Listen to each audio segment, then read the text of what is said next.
Hello! Welcome to 1908.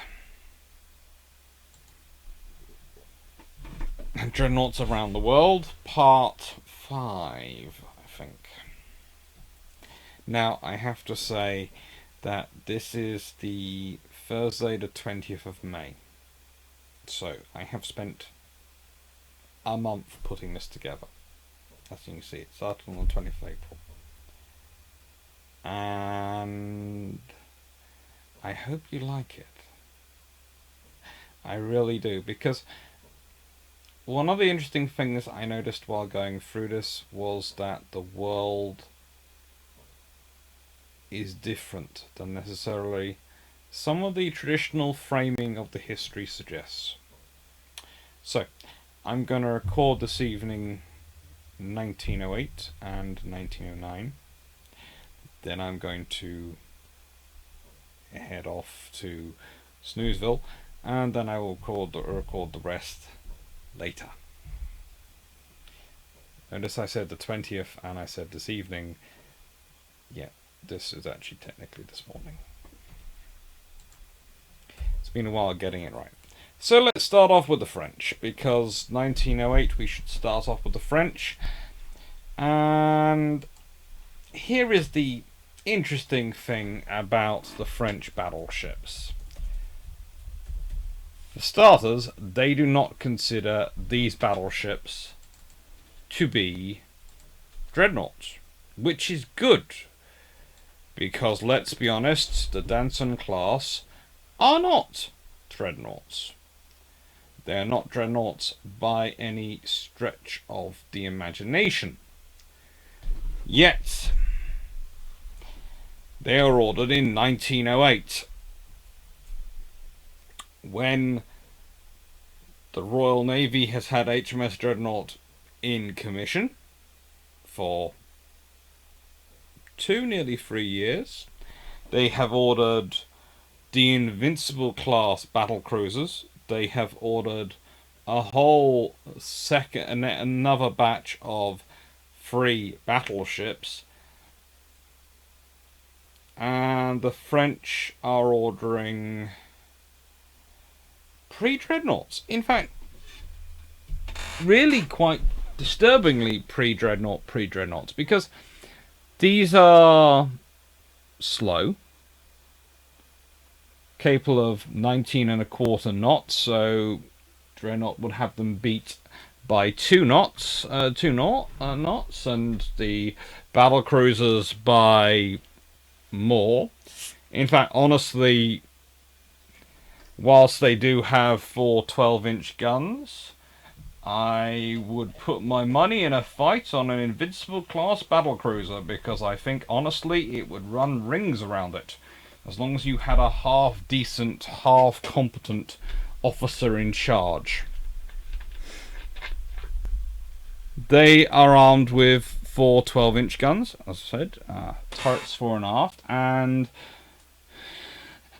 12 9.4-inch guns in 6 twin turrets. So that means they have a broadside of 6 9.4-inch guns and 4 12-inch guns, if you're lucky. And they build them. They build all of these. I mean, they get commissioned in 1911.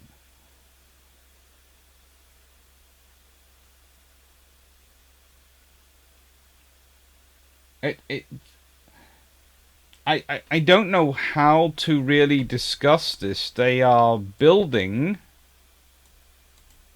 pre-dreadnoughts. Not just, this isn't, pre-dreadnoughts, they started before HMS Dreadnought. These are pre-dreadnoughts that they have started long after Dreadnought has come into the world. Long after long after the Americans started Dreadnoughts. The nations who have dreadnoughts at this point are growing rapidly, and the French are being French. I have no other way to describe it. And this is coming from someone. I have many, many French friends, and my mum has a French pen pal she's known her whole life, and we consider an auntie and all sorts of things. But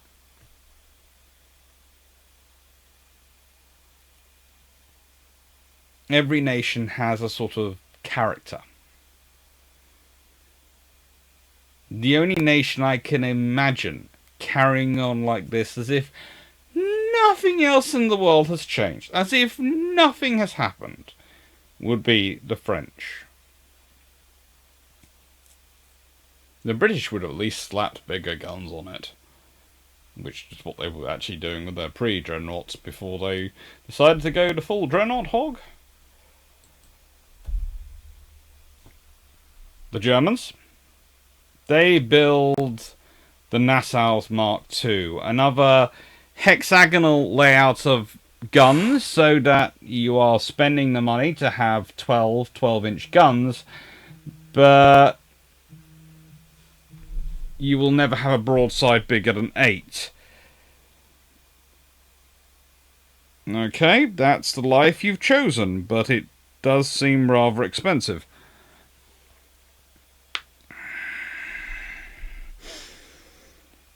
They are still triple expansion steam engines, not turbines, but they do have a top speed of 20.5 knots, which is nice. Means they're only half a knot slower than a dreadnought. They're nicely armed, they're nicely balanced, and frankly, the Hegland class are some of the prettiest ships, I would say. The Kaiserliche Marine manages to get into service prior to World War One. They really are quite nice. And that's not me being facetious or, cruel. It's just me looking at this and going, they are nice looking ships. They have nice looking lines. I have to admit, and I will be elaborating on this as I go through, but I feel consistently that the Germans lack ambition when it comes to it. They know they cannot outbuild the British in terms of shipyard capacity. The Americans don't even think they can outbuild the British in the shipyard capacity at this point. No one does. So if you cannot out-hull your opponent in numbers,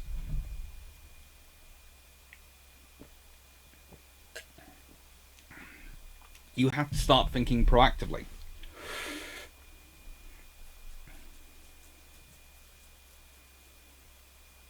They don't. They honestly don't. They're always reacting, and as we go through this series, you will see this more and more. They're reacting. They are building more Nassaus.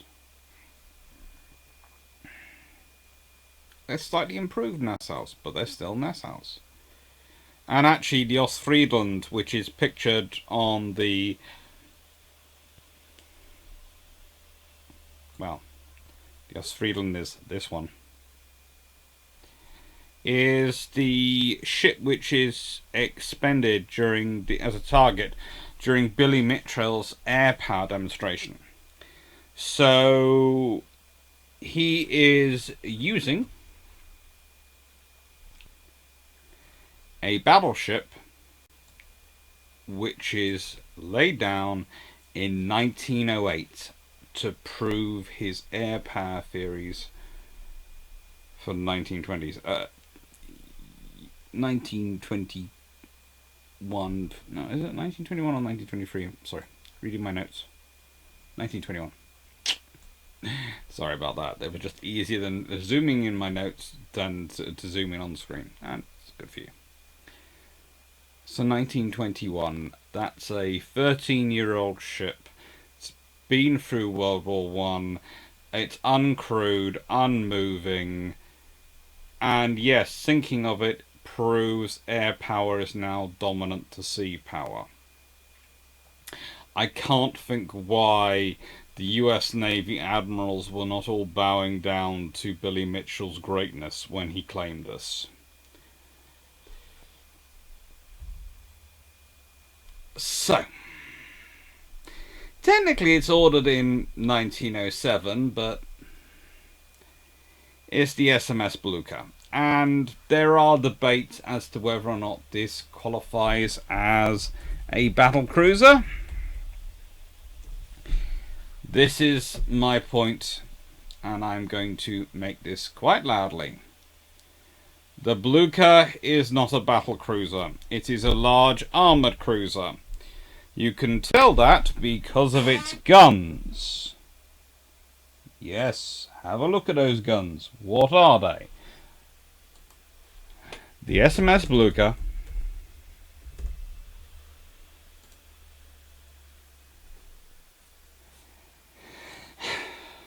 has 8.3-inch guns.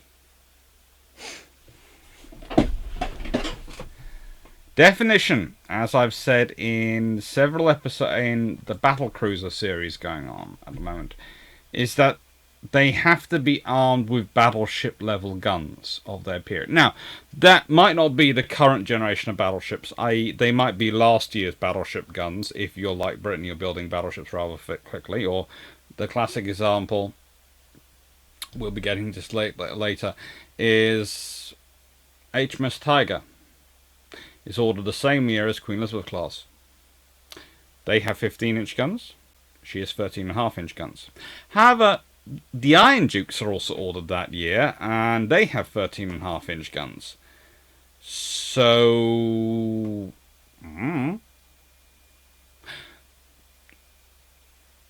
it qualifies. Yes, it's not the same firepower as your latest battleship, but it's got firepower which is equivalent to the battleships in your service.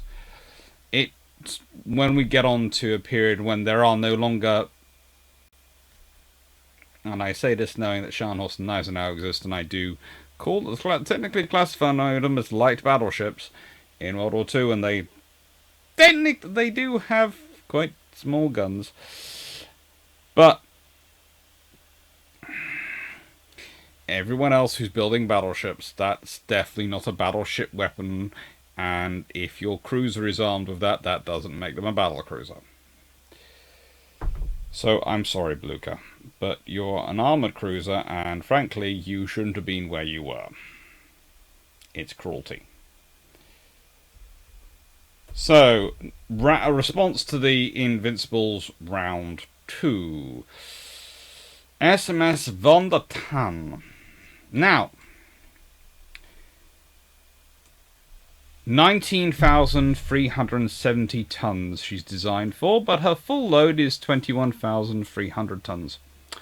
She's armed with 8 11-inch guns in 4 twin turrets, and you couldn't get me being more annoyed with the positioning of these turrets.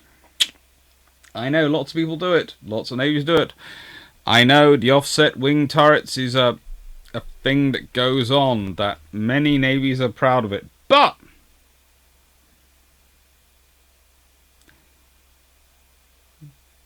there are so many better ways to do this. It just seems absurd. If you want to try and use all 8 guns for a broadside, you've got to fire at least 2 guns across deck, so that's fun for your deck. B, as I've said before in wing turrets, if you fire the aftermost wing turret aft, you are probably going to lose some of your aft structure. And the forward wing turret might just get away without taking off structural limbs of the forward structure. But I wouldn't doubt it. I wouldn't like to bet on it, and I also wouldn't like to try and fire the aft one forward or vice versa. So in practical terms, those are not those turrets are not really useful for the idea they're supposed to be there for. So, I know there are lots of naval officers who keep hanging on to them, and I know lots of naval architects hang on to them. They are great in theory, but someone please go and conduct a decent exercise. That's all I ask. Just a decent exercise. Now, the Von der Tann is, of course,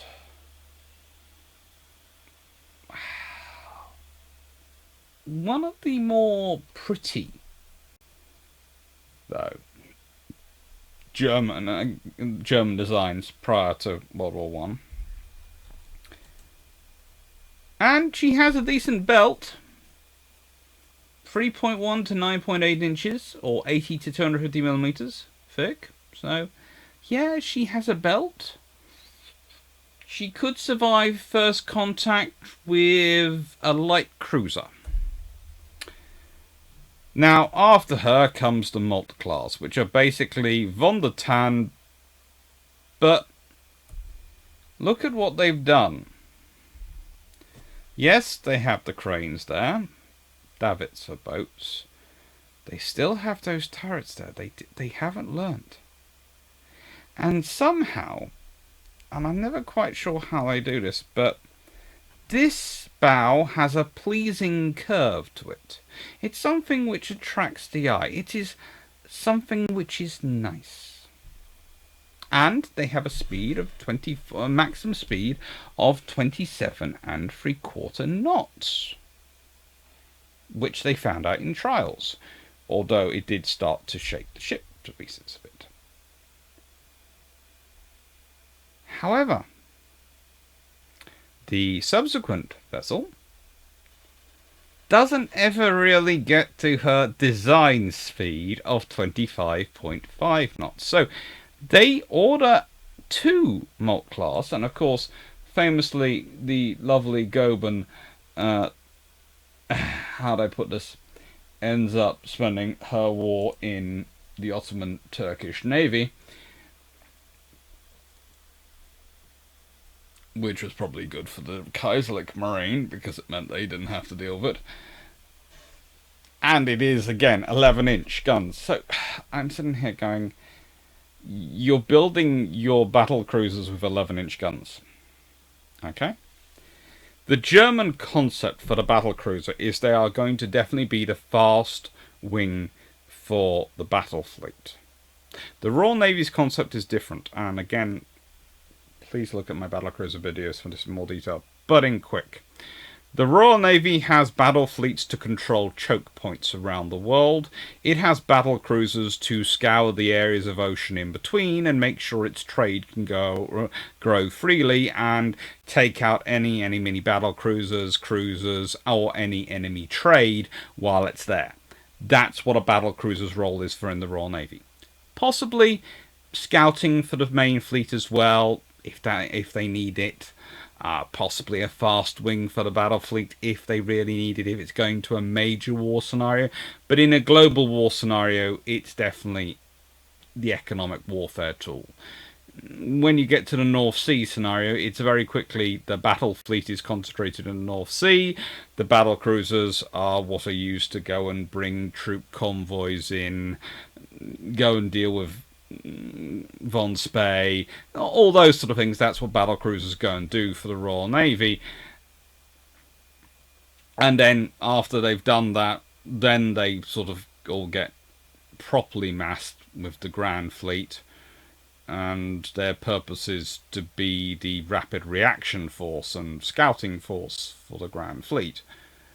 But that's mainly because they've been so good at their proper job, they've finished their proper job, and there isn't anything really else for them to do on their proper job, so they're now doing their other proper job. In comparison, the German ones are supposed to take out the British battlecruisers and accelerate around the British fighting line.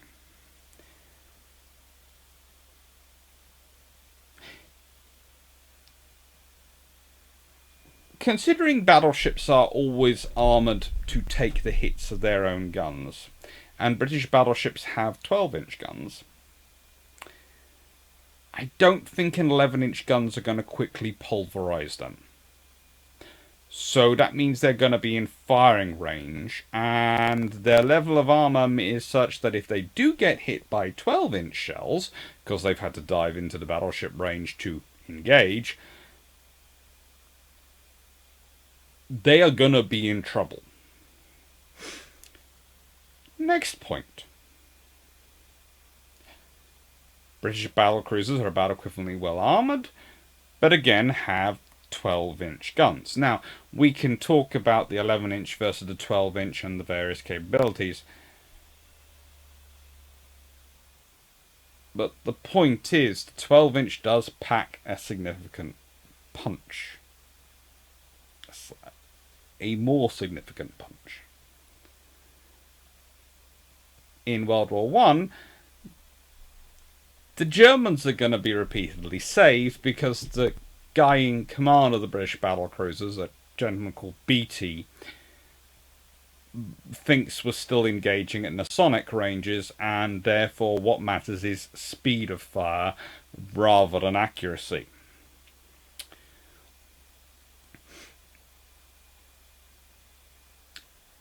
Basically, this is the point at which you read, you wish Admiral Beatty read more Wyatt Earp. And if you've read enough Wyatt Earp, you will know the quote I'm talking about. Anyway, the mod class are nice.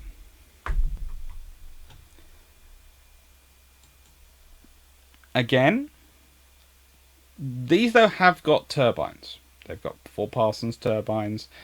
They're developing a lot more shaft horsepower. 51,000 shaft horsepower. To get to that speed. And that's not unusual. Again, you have to remember there are also developments going on in efficiency. So what your shaft horsepower, i.e. the horsepower you're putting into the shaft, and the amount of energy you're getting out at the other end, is changing. So sometimes you will notice ships, and I'll be talking about them in this series, will have theoretically the same shaft horsepower, but will be faster. And it will come down to hull design, and it'll come down to efficiency of gearing and propeller design. All these things, or rather screw design. But if I say that word too much, YouTube doesn't like it. So I'm sorry, I'm sticking to propeller when I can. So, this is the joy of what we're going to be seeing. Sometimes the technological advancements are very small, but cumulatively they add up to a lot. And finally, how many dreadnoughts and pre-dreadnoughts are there in the world at this point in 1908? Well, as you'll notice, the British have the most dreadnoughts in service. In 1908. Who'd have thunk it? And they have the second most in construction. The Germans have none in service, but the most in construction. And you have America plodding on. And Brazil. Now remember, Brazils are being built in the UK. Yes. That matters. The reason that matters is because this is the difference between Britain's real capacity and its utilised capacity.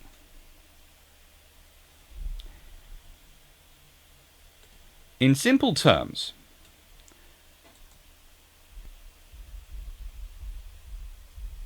the level of threat Britain feels can be estimated by whether or not they are allowing shipyards to build battleships for other people. Because if you're under massive threat and you're constantly scared, you wouldn't be building battleships for anyone else.